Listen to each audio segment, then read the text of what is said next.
Hello. I'm going to try and read the poems from And Then We Saw the Daughter of the Minotaur.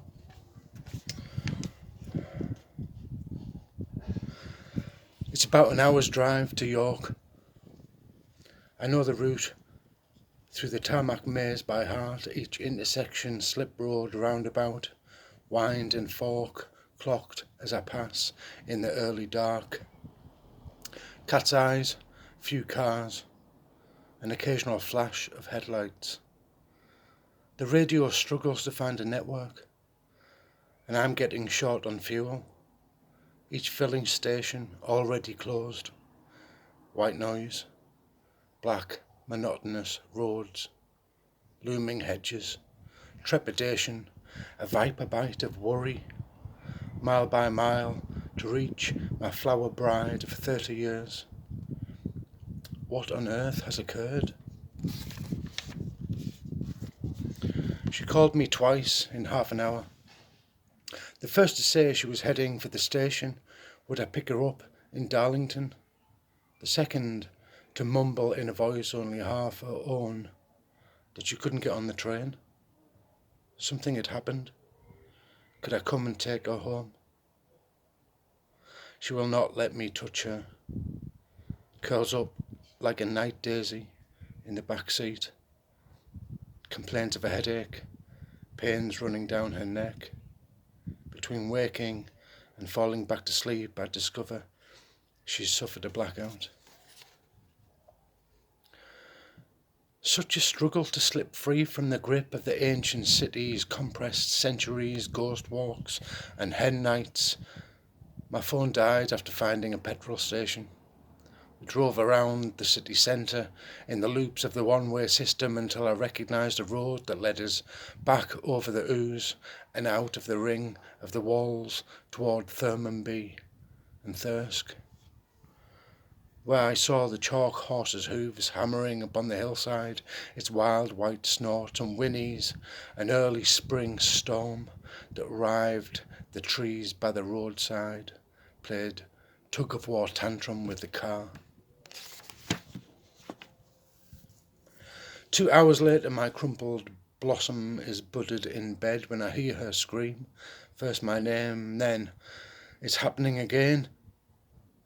She's passed out by the time I race the stairs into the bedroom to try bringing her round, rocking her shoulder, tapping her cheek, calling her name, checking that she's breathing, whether she's limp or rigid, begging her to live, telling her I'm here, pleading with her to wake, please don't leave me. I dial for an ambulance as her breath becomes a rattle at the back of her throat, a crow's caw swelling through the house. The phone is ringing, once, twice, thrice. The arched ceiling is adrift with grazing clouds, supported by rows of Corinthian columns. It's surprisingly warm in the bowels of the earth. The tunnels around us squeeze all sound to a nugget of hard jet. I hold her hand as we scramble over rubble, bones, leave footprints in dust. I think the sea is above us.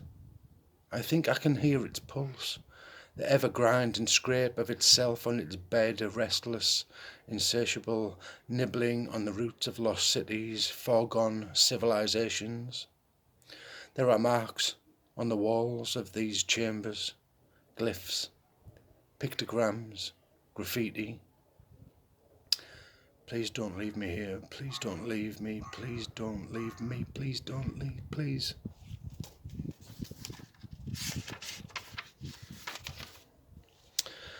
Have you ever entered a room and forgotten why you were there, even how you got there? It's because you've crossed an event horizon, a border of sorts, and part of the mind's been left behind. You'll hover in space, waiting for it to catch up like a dawdling shadow. Neither of us cast shadows within this maze. What do you remember of the life before? She holds her head in her cupped palms. Headaches, neck pain, and feeling dreadful. Is that all? I ask, but she will not answer. I begin to sing a song of a cornfield and a pylon, of a bedsit, a park, a mountain ash, bright berries, to hold the moments, fix them against forgetting. We walk forever through strata of stone, and I sing of a promise in the form of a ring, of a rabbit that lived its winters in the kitchen, of hairspray, poppers, clouds of dry ice, of a ladybird on a blade of spring grass, daisy chains and a sister who lived and died. I sing of a still river and a night sky on fire, hitchhikes, bus vibrations, trains hurtling through fields, beside canals, around the skirts of sleeping towns. I sing the splash of waterfalls, the crash of rolling Atlantic waves, surf spray, smoke that stings the eyes from a campfire by Loch Tay, a midnight sun scraping fir trees. I sing of catching raindrops on the tongue. Please, enough. That's far too much. She stills my prattle with a silver hat pin, but the song of living has cast shadows on the walls like the ones we have lost, left abandoned on the other side of the border, and the tunnels compress the echoes into pellets of black amber, and I wonder if they remember once being wood. What do they do to resist anesthesia? Who can sing with a tongue pinned to a moment? So I gather them up, drop them into my pockets as we step forever through the arachnoid layer.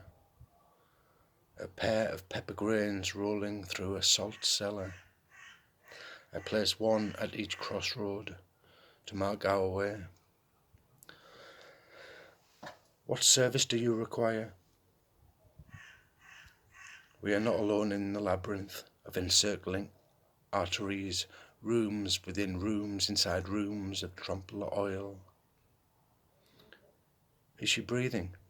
Is she conscious? Ahead of us dances a platinum flicker. Down here they manufacture the myth of dark matter, measure the width, length, breadth of time's curvature. How long has she been like this?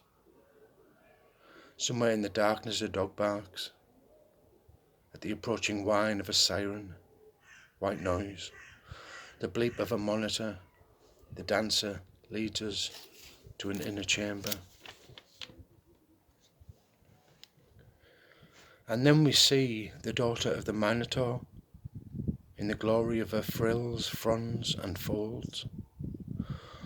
All of the colours of rippling water in this dry subterranean desert, standing at the table, waiting as if all this time that is no time, we have been expected.